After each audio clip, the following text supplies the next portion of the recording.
it's like every day something new is coming, and to keep up and match up the pace is getting tough.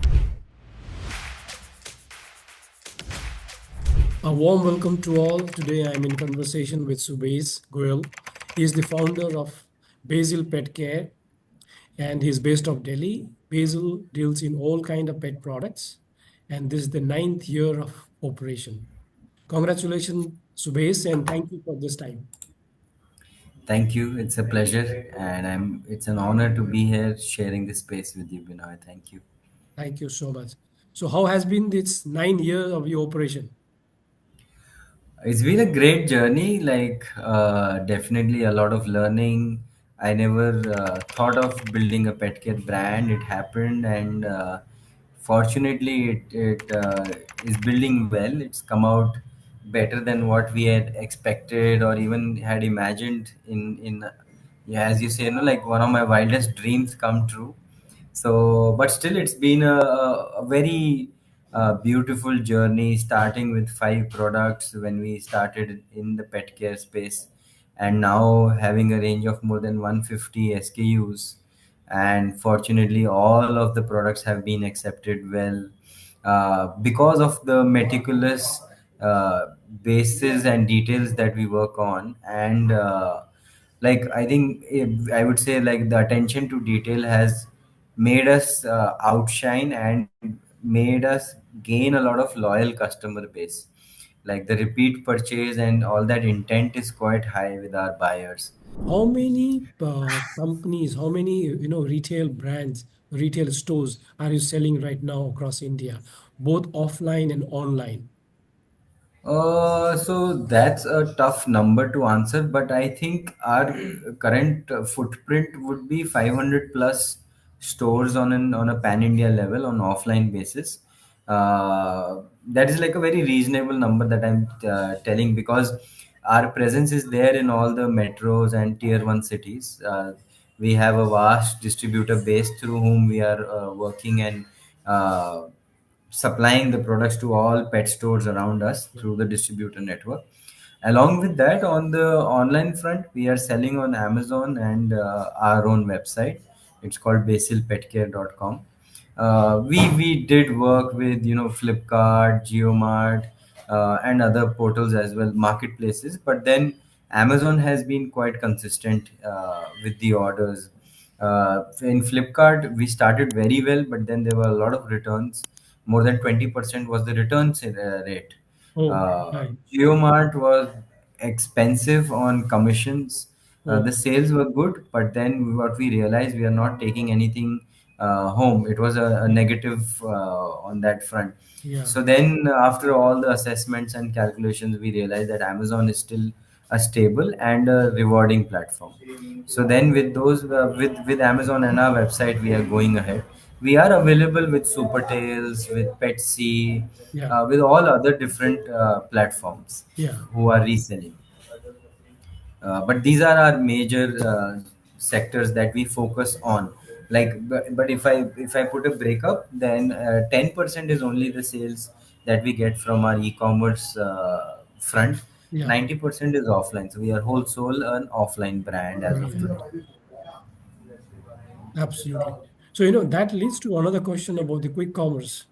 And I Yeah. was reading an article recently, the kind of growth they have, they have even put a dent in the revenue of established Yes. e-commerce companies like Flipkart, Yes.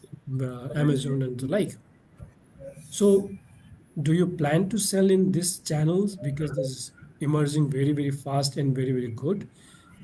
My Yeah. second question is how difficult it is to adapt to such a new technology coming just every day, as a brand owner, your dilemma, brand width, and also able to, put that much of manpower to do the work. Yeah. So your first point about quick commerce.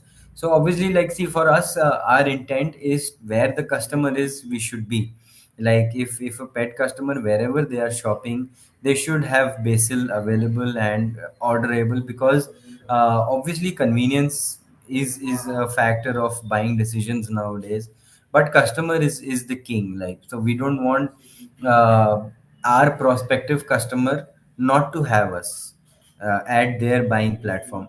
Having said that, quick commerce is a very tough nut to crack, because they have, I think quick commerce is evolving beyond their capacity, so that is why they are very limited, or they are going very small selection of brands first, and then they open their window with newer brands. And with us, we don't work on a discount heavy model. We don't build our brand on online platforms that it's a discount oriented brand. So because of those factors, we have not come out aggressively on, say, Amazon, because all the quick commerce platforms, what we have observed, they use Amazon as a benchmark to select a brand and take it out. Yeah. But then quick commerce, what we have also studied, is majorly they are more of like spend more on marketing. If you can spend about lakh 2 lakh a month on the marketing platform of, say, Zepto or Blinkit, Yeah. then we can talk ahead. And it's not about that they're okay whatever margin you are giving, it's okay, but we know we want more of like a marketing spend from your side. Sure. So that is the factor why quick commerce is alluring, but still it is a little it's a cloud which right now is very shaky. Yeah. uh, and obviously, like, big, everyone wants a pie of quick commerce. If I say I don't want to be a part of quick commerce, I'll be lying. Yeah. But then adding or merging your second part of technology update and all of that, it's tough. Like, it's like the way technology, everything, like now AI is such a common word. Yeah. Everyone is talking about AI. So every day, it's like every day something new is coming, and to keep up and match up the pace is getting tough. Tough. You are focusing on products, you are focusing on quality, at the same time you're focusing on sales, finance, and now the new is upgrading yourself with the new technology that is coming. Yeah. So those factors are something which is obviously challenging, but also learning at the same time. Absolutely. But, I'll go back to your company. So, if you want to divide the product range that you have in Basil Pet Care, what are Yeah. those divisions? If you say, for example, grooming or the accessories and the treats and so on. Hmm. So, in our portfolio, technically, other than mainstream pet food and pet apparels, or even like carriers and cages, we are technically in every category. If I put it like pet shampoos, pet toys, hygiene products like wet wipes, pee pads, walking essentials, leash collars, feeding bowls, then toiletries like pet perfumes, mouth spray, dog treats, dog biscuits, cat treat. So more or less, like, as you can see, like behind me, it's a almost an entire range of products that are displayed here. So we want to be like, when a customer steps into a pet shop Yeah. to buy for their product, our intent is that Basil should be visible in every shelf. Sure. And that has been like apparels. Why we didn't do is because it's a seasonal business, so we didn't want to be dependent on a seasonality basis. Yeah. That's why we didn't do. And pet food, as we all know, it's how intense these Intensely. days. Yeah. Yeah. Yeah. Market is very, very competitive around that area. Oh yeah, it's highly aggressive, Very then aggressive. shelf life dependent, Yeah. uh, retailer intent, and all of that. So Yeah. that's why. So, if I'm to ask you that in 2024, did you Yeah, launch any new product? And if yes, what are they?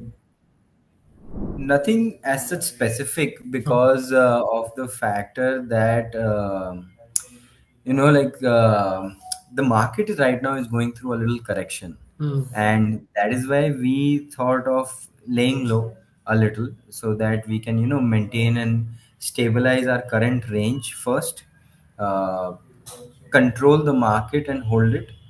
But having said that, we did launch one product, which is tofu cat litter. Okay. So we wanted to bring in more of health factor to the litter as well, because Great. bentonite litter is one of the most sold Used. litter, but Great. it has a lot of respiratory issues and environment factors as well, Uh, because the dust creates a lot of respiratory and breathing problems for cats. It's not so our litter is flushable.